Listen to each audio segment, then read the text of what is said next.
Welcome everybody to the Tripolitan. My name is Rafat Yamak. As usual, we have an exciting episode today about a very particular,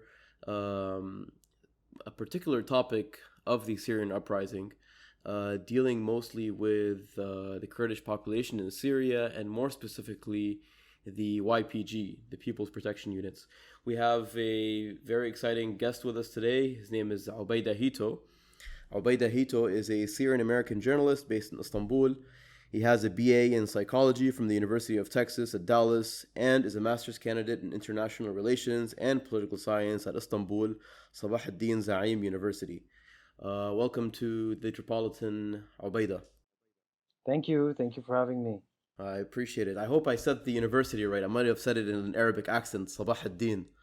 Yeah, it's okay. It's Sabahattin here, Zaim, but it works, you know. The guy's name is coming from Arabic origin words, so Sabahattin is just fine. And the university has a lot of international students from like any number of countries that you could think of off the top of your head. So you can only imagine that everybody is saying the name in a different way. So. Yeah, that's crazy. That's good. That's good to know. Is your by the way, Hito, is that Arabic? Is that an Arabic last name or is it? I'm kind So of curious. the last name is a Kurdish last name. My dad is Kurdish, Okay.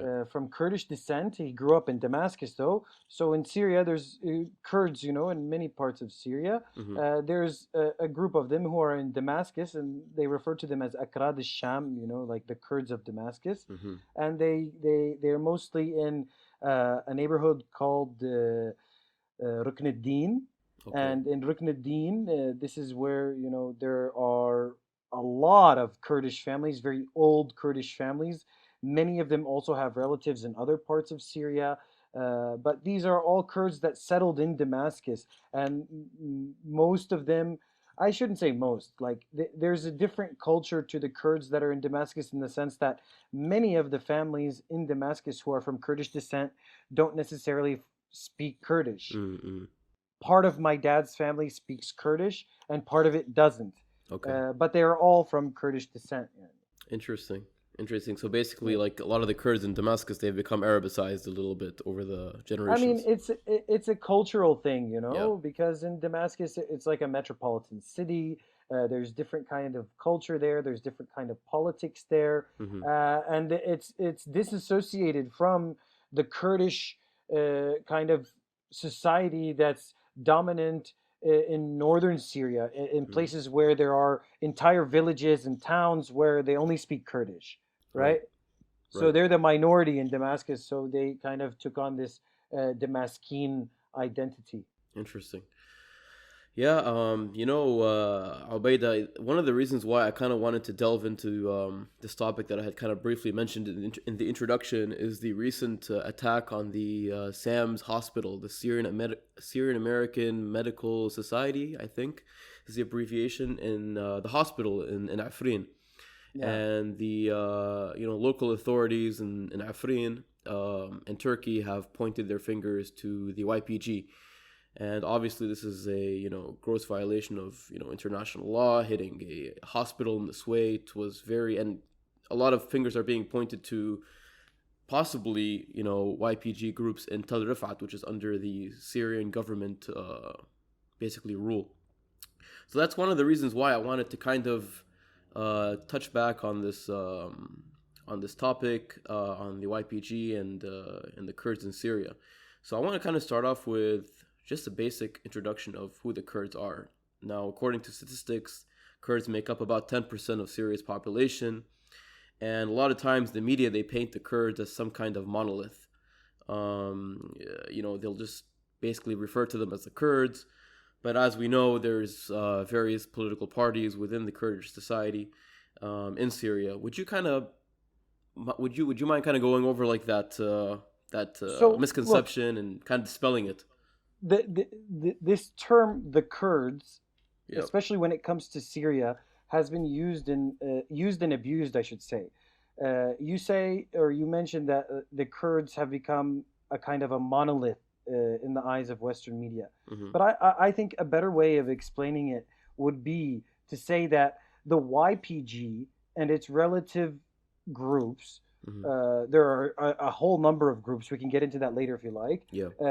The YPG and the PKK's branches in Syria have become the monolith, and the Kurdish identity has been wrongfully and in some ways, in a very kind of how you say purposeful way, been attached to the PKK. So automatically, when people are talking about the PKK terror group, whether it be in Syria or Iraq or even in Turkey, especially in the West, they say the Kurds. And what they Hmm. actually mean, what they're actually trying to say is that, oh, well, these Kurds who are involved with these terror groups, they actually represent all of the Kurds, which is not the case. Hmm. And it's a huge mistake for anyone to assume that all of the Kurds are, basically one group, that there aren't any divisions ideologically, religiously, politically within the Kurds, that they're all represented by this terror group that attacks civilians and wants to create this kind of utopian, socialist, communist entity in the heart of the Middle East. So this is the first thing that I would say, that the Kurdish community in general Hmm. has many different branches, has many different aspects to it, is a very rich community in terms of culture, language, practices, history, you could say traditions. The Kurdish community is one of the oldest, kind of communities in all of history. It's definitely native to this region. Hmm. There are Kurds anywhere from Eastern Europe all the way to Central Asia. There are people from, you should say, the Kurdish ethnicity, if you Hmm. will. Hmm. Um, uh, the Kurdish community in Syria is also very rich and diverse. Hmm. We already spoke about that briefly. There's Kurdish people in Damascus. There are Kurds around Aleppo, Hmm. especially in the area where the attack came from, in Tel Rifat. There's in Yeah. northern Aleppo, in the area of Afrin. There is also a Kurdish community all along the Turkey-Syria border towards Iraq. There are Kurdish communities uh, mixed in with other communities living in the same region, Arabs and Turkmen. There are also uh, some people from the Caucasus, Chechens, who actually migrated to northern Syria and lived there, in Hasakeh, Qamishli, into the northeastern tip of Syria, all the way towards Malkiye, right into the northern tip of Syria, bordering Jizre. I mean, there's Kurdish communities all across that region. And that's I'm sorry to kind of just cut you off, but that's exactly what I'm talking about in terms of a lot of people, which you mentioned before. They when they think of Kurds in Syria, specifically, they think of the YPG. I remember there used to be, a lot of YPG crackdown on, let's say, anti-Assad opposition figures that are Kurdish, like the KNC, the Kurdish National Council, for example. A lot of them that were imprisoned, and you didn't really have much media outcry when it came to that YPG crackdown on anti-Assad Kurdish opposition figures. Absolutely. Look, Mishal Temmo is one of the most notable figures that fits into this category, right? Mishal Temmo was openly against the Assad regime. He was also openly against the PKK terror group. He was an activist, a politician, and an activist. And he was also part of the struggle to secure Kurdish rights in Syria before the revolution. So the Kurdish community in Syria didn't necessarily have freedom before the revolution, and the Kurdish community in Syria was also involved in multiple attempts to try and secure its rights, its civilian rights. The Kurdish community in Syria, for the most part, wasn't able to register itself as a Syrian citizen, or get identity cards, or even speak and teach or learn their own language in Syria under the Assad regime Hmm. before the revolution. And when the revolution started, people like Michel Temo were outspoken against both the Assad regime and these other ideologically driven groups like the PKK terror group. and he was actually shot dead, for example, Mm-hmm. and he wasn't shot down. He wasn't shot dead by the Assad regime. He was shot dead. Well, look, he may have been shot dead by the Syrian regime, but it was most likely, and this is my opinion, it was most likely in coordination with members of the PKK terror organization, because he was in northern Iraq when he was killed. Mm-hmm. Okay? Mm-hmm. He was killed by the Syrian regime, or somebody related to the Syrian regime, in a place where the PKK was able to move around. And this is something that people overlook, that people who are Kurdish in identity and ethnicity are not necessarily feeling, this kind of assimilation with the PKK terror organization. And regarding, Timmo, I mean, obviously there's been collaboration between the YPG and Assad, whether in Sheikh Maqsood district, in Halab, in Aleppo, or Tel Rifat, as we mentioned before. So nothing is kind of out of the bounds regarding what you're saying. I wanted to move on to the YPG specifically now, because the YPG, it seems like, and you can correct me if I'm wrong, it seems like it's the largest Kurdish group when it comes to Syria, the largest Kurdish armed group at least. Who are the YPG? We see a lot of pictures sometimes of YPG supporters raising pictures of Abdullah Öcalan, for example, one of the founders of the PKK, which is a terror group classified by the United States, the EU, and Turkey. So, who exactly are the YPG? Can you just kind of define it for us? Who this group is? How they came Okay. to how they were able to rise during the Syrian uprising? Okay, I just want to clarify that Mishal Timmo actually, he was shot in his home in Qamishli. Sorry, not Okay. in northern Iraq, but Okay. in Qamishli, Okay. in northern Syria. At the time, he was traveling between northern Iraq and Syria. He was also part of the Syrian National Council. He Mhm. was an outspoken part of the opposition, and he was actually in Qamishli when they shot him. Okay. That being said, the YPG terror group, when he was shot, wasn't in existence yet. Okay, the YPG terror group came into existence several years after I should say, openly came into existence several years after the revolution started. Because in Syria, before the revolution started, the PKK was the dominant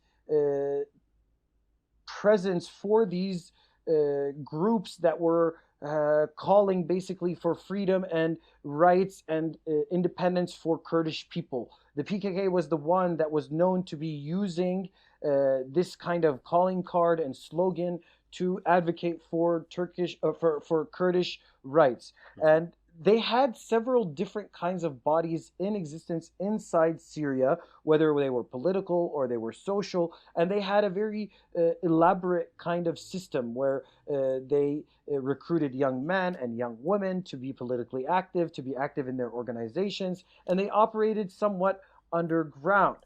And then in 2013, I believe, in 2013, they announced, it was either 2013 or 2014, they announced their formation officially. Okay, there were several groups of PKK, you should say, kinds of sleeper cells, or if you want to call them spheres of influence. Yeah. Some in Afrin, some in Sheikh Maqsood in the Tel Rifat region, some of them in Qamishli and Hasake. And they decided they wanted to organize and that they wanted to form something that they could say was their own in Syria. And they did this all with the help of the PKK Central Committee, Executive Committee that exists in the Kandil Mountains in Iraq near the Iranian border. So when they decided that they were going to come out and they were going to announce their existence, they formed several different branches of their armed wing. Because in Syria, there was already political activism, right? They had the PYD, they had other Kurdish political parties that have nothing to do with the PKK, that were actually opposed to the PKK, which included people like Michel Temmo and groups like the KNC, which is ideologically opposed to the PKK. But the PKK also had a presence, and it had political parties and communal and societal organizations. The YPG said, okay, we're going to form the YPG and we're going to form the YPJ, which is the Women's Protection Units. The Okay. YPG is the People's Protection Units, and that's where the male members go. And as they developed, they started to create branches of their armed groups. So they have, for example, the HAT, which is the anti-terror units, right? Mm-hmm. These are more highly trained or more advanced, units of the PKK terror organization. Mm-hmm. Under a different name. They have their own logos and things like this. Mm-hmm.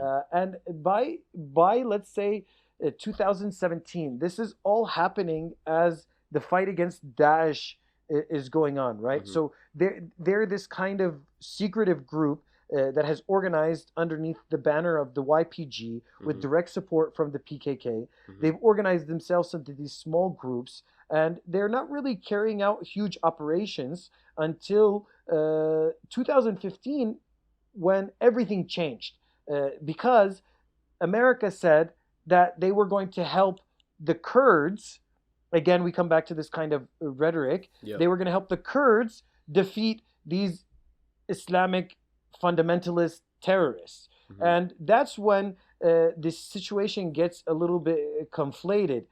So, I mean, just to kind of, what you're saying is, it really takes you back, because it seems like it's been ages ago during these operations that you're mentioning.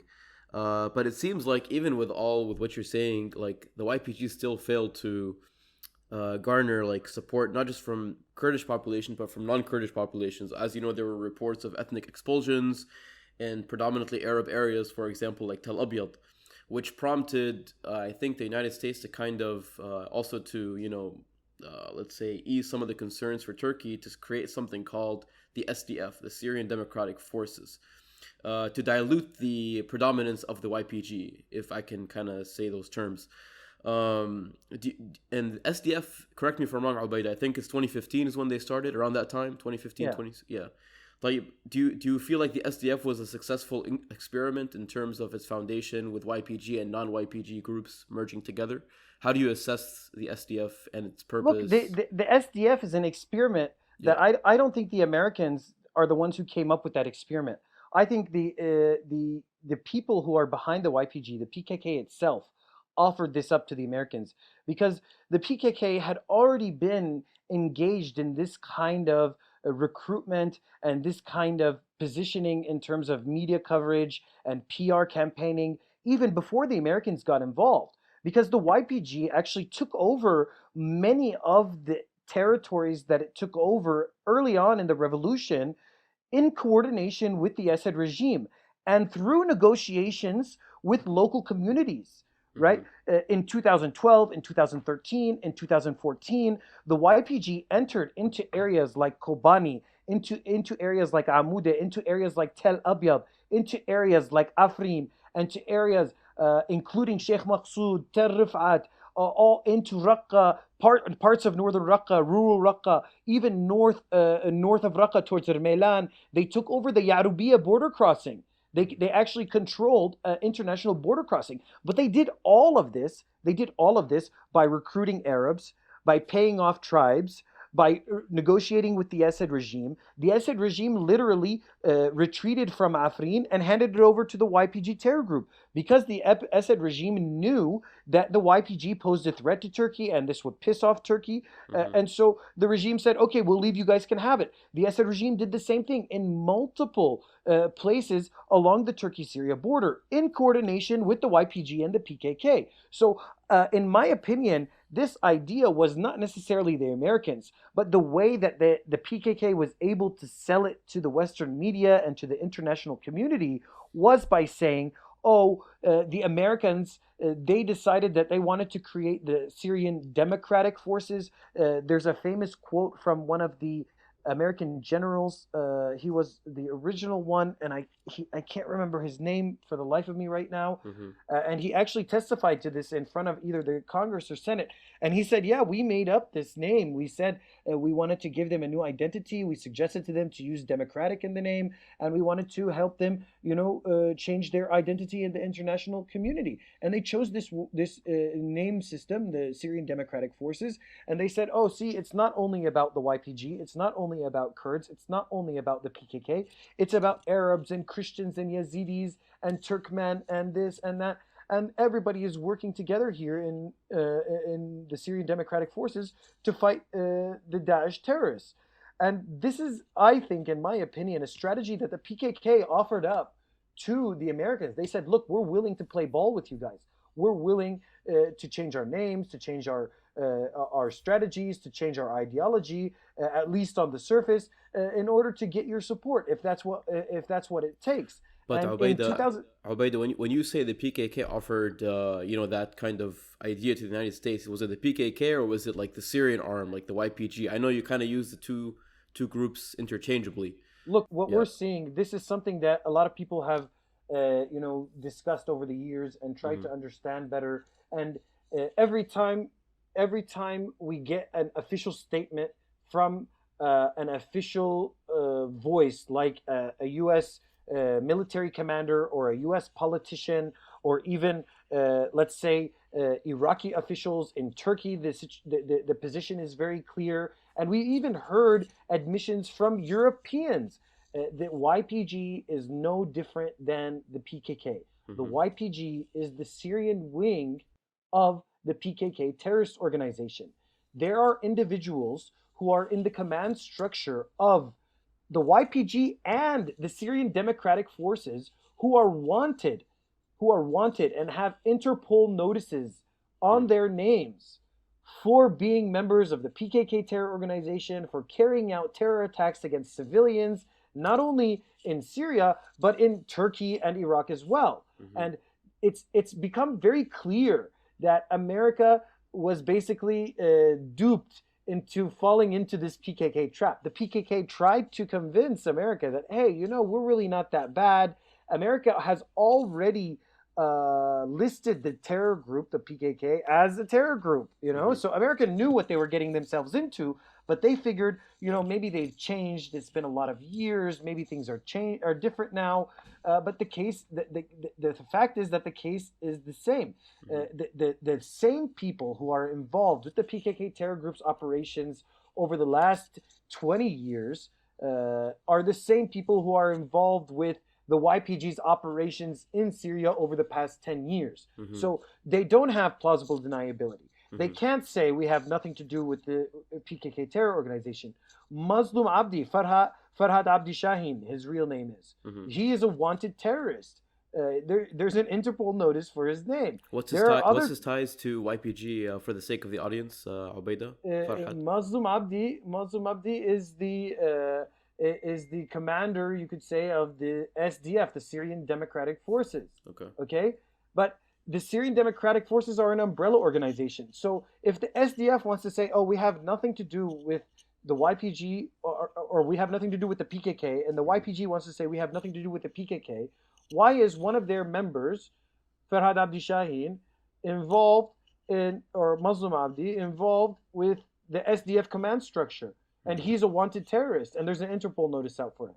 So there's no way for them to really deny it. And I think the Americans got duped here because of their lack of knowledge of the area, and because of their I think it was a very poor decision on their behalf. The Obama administration really dropped the ball on the Syrian file. Obama made it very clear when he was asked about, why aren't you guys supporting the opposition enough? He called the opposition, dentists and teachers and people that weren't capable of carrying out a revolution and carrying arms against the Assad regime, and that they weren't going to be able to overthrow the Assad regime. So what they saw was an opportunity with these willing people who were in these kind of ad hoc militias. They weren't really sure what kind of ideology they had. They weren't really sure what kind of connections they had, but they knew that they were available and that they were willing to, pick up guns and fight.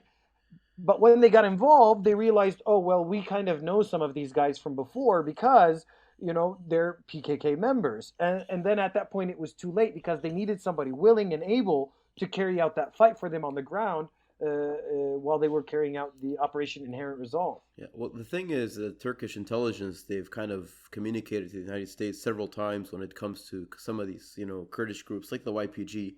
And Turkey has a special, vested interest in this because of, as you mentioned before, the attacks that have happened, including suicide bombings that have occurred from some of these Marxist Kurdish affiliated groups within Turkish borders, which kind of sparked which is what I want to kind of lead into next: Operation Olive Branch, Euphrates Shield, and kind of just that Turkish intervention within, as they saw the border between Turkey and Syria slowly collapse to these groups that Turkey sees as terror groups. Uh, would you can you go into some of the reasons why kind of Turkey went into northern Syria and why they established these safe zones, and to basically put an end to the Kurdish project, or the YPG project at least? Well, it's not about the YPG project, okay? I don't want people to get the wrong idea here. The Mhm. YPG is a means to an end. The PKK terror organization has been conducting terror attacks on civilians in this part of the world over the last several decades. They've killed just in Turkey, over 30,000 people. They've kidnapped and tortured and assassinated people in Syria over the last several decades. Only God knows how many people. In Iraq, they've been carrying out an insurgency in northern Iraq for decades. They've killed civilians. They've killed government officials. They've killed soldiers. They attack checkpoints. They attack bus stations. They attack schools. We've seen what they're capable of doing just in the last 48 hours. They attacked a hospital. They've killed over a dozen people in one attack with a precision attack. They knew exactly where the target was. The reports say that there were a few rockets that fell. This is on the hospital Nafrin. There Yeah. was a few rockets that fell near the hospital, and then a few minutes later, the next barrage of rockets hit the how you say the agile, the emergency wing, Yeah. and the how you say the child birth wing. Okay, Hmm. they hit them with direct hits, so they knew what they were doing, right? And these are relentless terrorists, and not only that, they fund their terror campaigns by conducting narcotic trafficking, narcotics sales. I mean, this is how they fund their operation. Turkey knew about this for many years and has been dealing with it for many years. Not only did Turkey know, Americans knew, the Europeans knew. European reports from this year, there was a new one all the way back. You could go back into European narcotics trafficking reports for 30 years, and all of them will mention the PKK terror organization as one of the main facilitators of narco trafficking, especially for heroin and cocaine and other narcotics from the east to the west. They not only are operating as middlemen anymore. So before they could operate as middlemen, they may produce some, but they would operate as middlemen. They would traffic, they would embezzle the money, they would launder the money, and provide manpower for this kind of operation. Now they're actually involved in the production of Captagon pills. They're involved in the production of marijuana, of how you say cannabis of different forms. They have raw marijuana. They have they make it into hashish. This is like a processed form of cannabis. I mean, they're involved in all levels of this kind of criminal activity. And for them, it's also a means to an end, just like the YPG is a means to an end, just like recruiting young men, taking young men from families and taking them to the front lines and training them and giving them ideological brainwashing and then sending them to the front lines to fight. This is all a means to an end for a very elite group of people who have a very interesting status where they sit in the mountains and they surround themselves with young women who are ideologically motivated to their cause, and they put out these uh, awkward kind of statements when they're in the woods surrounded by trees wearing some very how you say I should say ethnic Hmm. clothing. Hmm. They're wearing clothes that makes them look like they're super Kurdish. and they don't wear, regular civilian clothes, and they try and sell this identity, but it's all a front. Mm-hmm. Even Murat Karayılan, who's one of the PKK executive council members, and he's a wanted terrorist, also a member of the PKK, and he's commented over the years about what's happening in Syria, and he doesn't hide his involvement or the PKK's involvement in what's going on with the YPG or Syria either. He's been under a lot of pressure by the Turkish anti-terror operations in northern Iraq. Mm-hmm. Assumingly, he's hiding out in northern Iraq as well. And he was wearing a very, very expensive watch. I'm not a watch expert, and I don't have an expensive watch myself, Mm-hmm. but some people were saying that the watch he was wearing on his hand, I think it's an Omega, is worth hundreds of thousands of Turkish liras. Like basically a lot of money, thousands of dollars worth of watch. And why would this guy be wearing such an expensive watch if he's, some kind of freedom fighter, so-called guerrilla in the mountains, trying to free the Kurdish people and establish a Kurdish state for them? Why does he have to wear such an expensive watch while he's hiding out in the mountains? There's something that doesn't add up there. So this project that they started was very clear from their end, right? They want to create this greater Kurdistan, and they Mm-hmm. have cantons, they have names that they call them, Rojava, and they have the canton of Kobani. They also have, they have like East Kurdistan and West Kurdistan. The parts in Syria are called Western Kurdistan. Okay. Mm-hmm. This is all Rojava. This is all Western Kurdistan, and they have cantons in it. And then they have Eastern Kurdistan and Northern Iraq and parts of Iran and Azerbaijan and Turkey. And they say that they want to take all of this area and make this great Kurdish nation. This is what they say. Yeah. So Turkey said, no, we're not going to allow this on our border. Turkey's been conducting anti-terror operations against the group for at least 4 decades. The operations in Turkey made a lot of progress, and there was a peace process that was in place. But that peace process failed because the PKK terror organization said, no, we're not interested anymore. The Americans are behind us. We're going to keep fighting back. And they continued to attack civilians inside Turkey. They continued to, or actually what they started to do was they started to use Syria as a launching pad. And you mentioned some suicide attacks that took place in Turkey. And it turns out after investigation that those terror attacks were planned and executed from Syria. And so people are involved with the PKK terror group. They go either from Iraq or from Turkey into Syria. They get training, they get supplies, they do whatever they need to do, and then they cross over back into Turkey and they carry out terror organizations. Turkey said, it's enough, we're not going to deal with this anymore. At the same time, there was Daesh also in the area. And Daesh was also conducting terror attacks inside Turkey. So based on Turkey's national security needs, they decided that they were going to conduct an operation. The first operation they conducted was Operation Euphrates Shield. I think it was in 2016.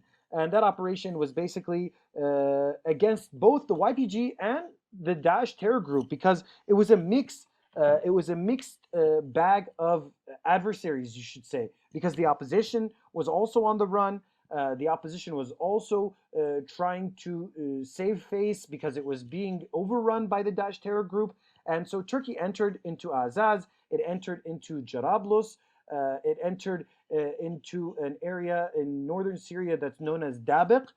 And this was a huge ideological defeat for Daesh because Daesh was using the rhetoric that, this is Ardul Mahshar, this is where the final battle is going to happen based on some hadith from the Prophet Muhammad. Daesh was saying that this is where it's all going to happen. We're here. We're the chosen ones. So let's all make sure that we keep this place under control. But Turkey went in and it cleared out everything from Azaz, Ar-Ra'i, Jarablus, Mare', all the way down into northern Aleppo, basically towards the city. And it cleared a huge chunk of territory there. I mean, first of all, Obaida, thank you for going through all those operations that Turkey conducted because it was it was very useful, especially in the chronological order that you went through. Obviously, there are still areas that Turkey would still like to potentially, let's say, clear out of any YPG remnants like Menbij and Tel Rifat, and as you mentioned, also like in the northeast. But as of right now, with with Syria, it's become more kind of stable compared to the initial years where you had a lot of fluidity in terms of who controls what.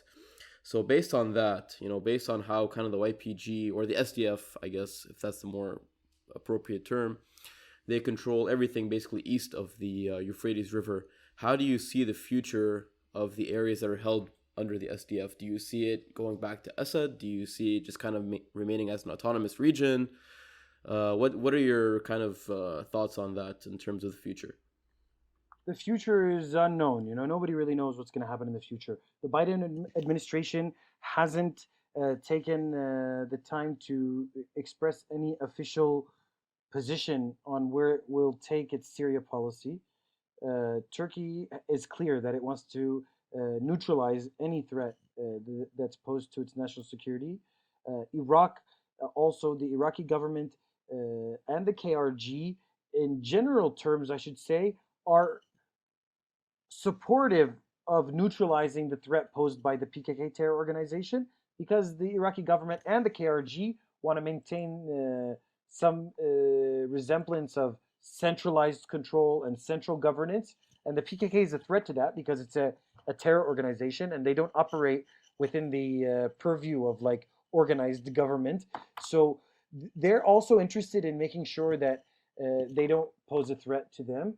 However, the PKK terror organization, because of the American support that it received over the last several years, whether it be direct support in Syria or the weapons and information and capacity that was transferred to the PKK by the YPG that received the support from America, is stronger than it was because of the American policies over the last decade.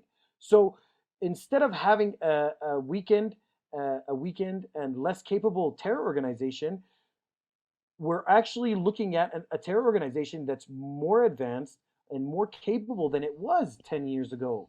Mm-hmm. And that's what's making this struggle even more difficult for Syrians in the first place. Syrians don't know what to do about it. And mm-hmm. the Syrian opposition is facing a very difficult situation here with this quasi-terrorist organization with political parties and representatives in Europe and support from all over the world, whereas the Syrian opposition is struggling, to get recognition and support. And at the same time, Turkey is also continuing its anti-terror operations all over, whether it be in Syria or northern Iraq, and in some of these border areas along the Turkey-Iraq and Turkey-Syria border areas. Turkey has to take extreme measures to defeat the terror organizations. Turkey is conducting airstrikes. Turkey is conducting targeted drone attacks, targeting the leadership, trying to neutralize the threat. But because the terror organization has such a huge network of support resulting from the many years of American and European support, Turkey is facing impossible, is trying to achieve the impossible, especially when you consider these individuals who are involved in the terror organization's operations are able to freely travel from Iraq to Europe. Okay, they conduct their money laundering operation out in the open, despite there being people who are, despite there being information and intelligence available to governments to stop them and to intervene against them, but they're able to continue their operation without anybody impeding them. So Turkey's allies are letting them down, but Turkey's doing everything that it can. Turkey's soldiers are putting themselves at risk in northern Iraq, in northern Syria. Syrians are putting themselves at risk in Syria to protect their family and their friends from the PKK terror organization.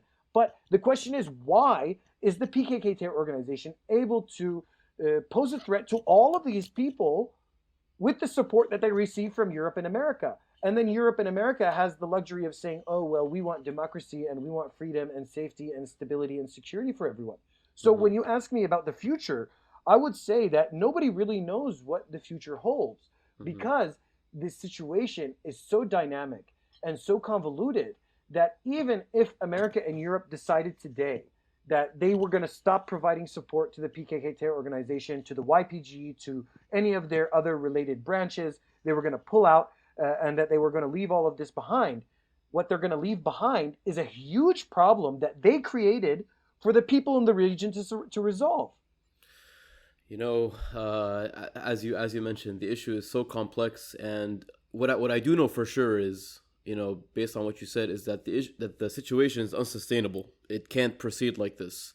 Something has to change. There has to be some kind of resolution on the ground that guarantees the safety of the Syrian people, and that's something that I think you and I and all people who care about Syria hope will come to fruition very soon.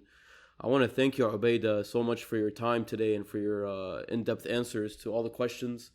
I think you gave me and the audience great answers to kind of think about and to kind of just, you know, as we continue looking into current events and like the latest issue that happened in the latest attack that happened in Afrin, to have this context in the background.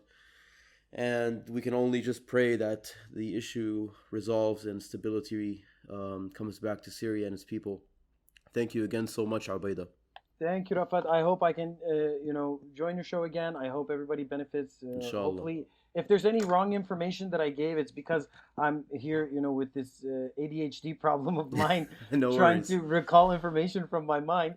And I'm willing to answer anybody's questions. I don't know where people can leave comments or anything. Yeah, can you actually, what's your Twitter handle, Obaida, for the audience? It's at Obaida Hitto, so you guys can follow me. I can answer questions if you need any clarifications or anything like that. So it should be an interesting discussion ahead. And anytime you want to invite me back, I'd love to join you. That's great, man. No, again, thank you so much. And I know Syria, it started in 2011, the uprising. So just kind of recollecting 10 years of information is no easy task. Allah يعطيك العافية. And I want to again thank the audience for tuning in today.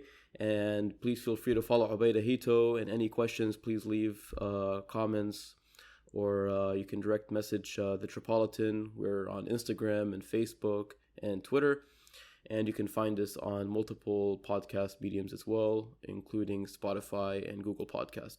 Thank you and have a good day.